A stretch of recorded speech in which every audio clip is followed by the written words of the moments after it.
Hi, this is Wendy Faircloth, Director of Training at Villa PAWS.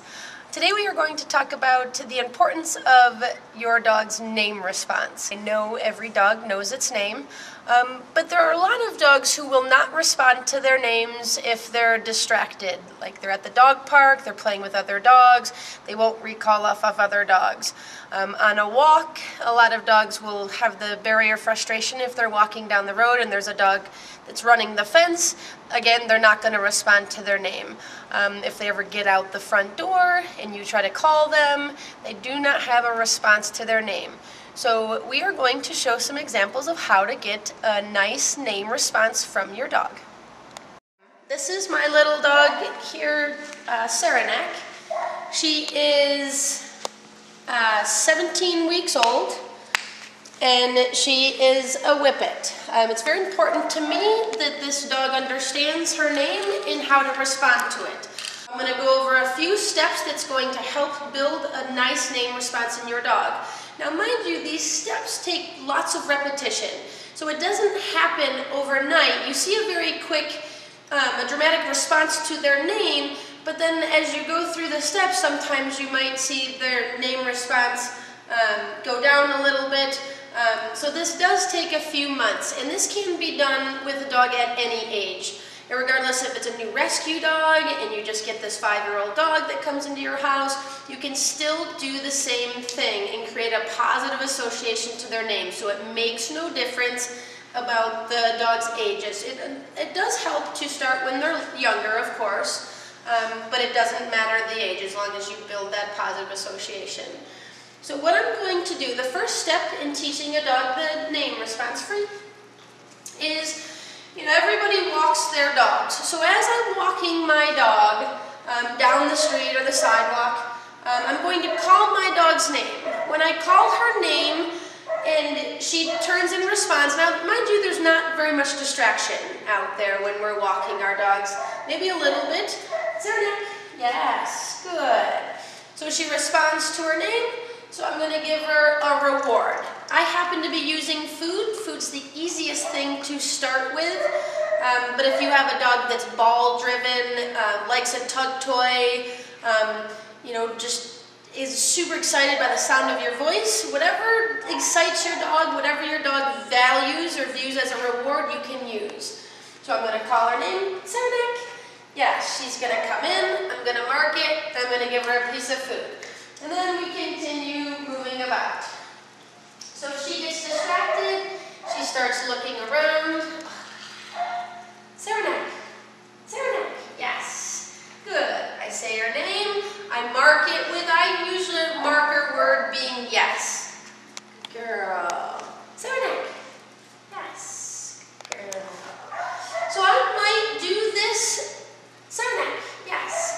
I might do this with my dog on a walk 50 times. Saranac, yes. Or if I go to the park and we're at the park and we're walking around, they go to sniff a treat, I'm going to call their name and then mark it with food.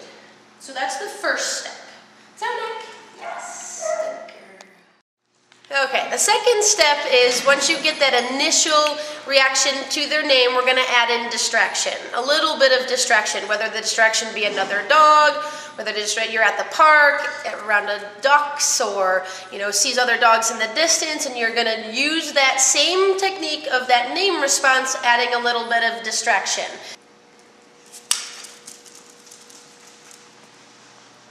Saranac. Yes, good girl.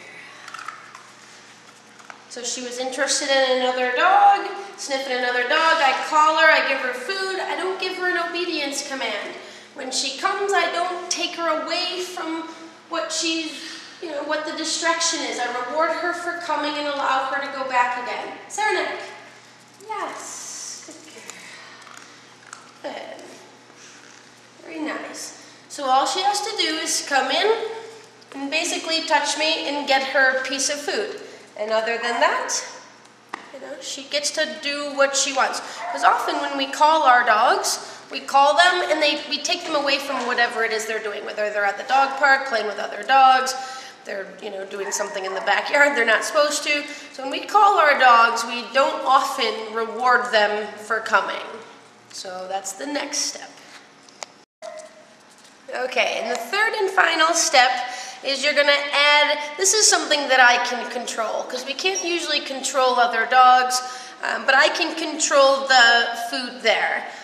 What I do with this is I put them on leash so they can't fail at first.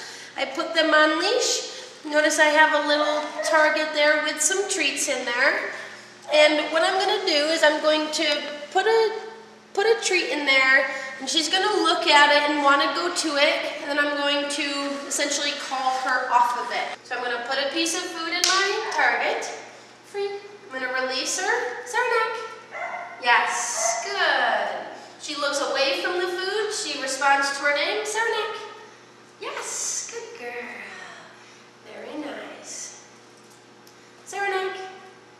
Yes, very good. Saranac. Yes, good girl. Last one. Hang on.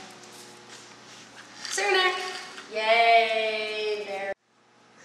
Okay, those are the 3 steps, and step number 1 was rewarding the dog for responding to its name with very little distraction.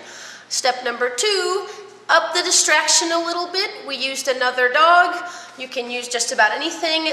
So you're going to reward the dog for calling off of a low-level distraction. Step number 3 is a distraction that I can control. So I can't always control another dog or my environment, but I can control that little target with food. Those are the 3 steps, and in future videos you're going to find out much, much more on a very reliable name response in your dog. If you have any questions about what you just saw, or about any dog training questions in general, you can feel free to give us a call or visit our website, and the numbers are below.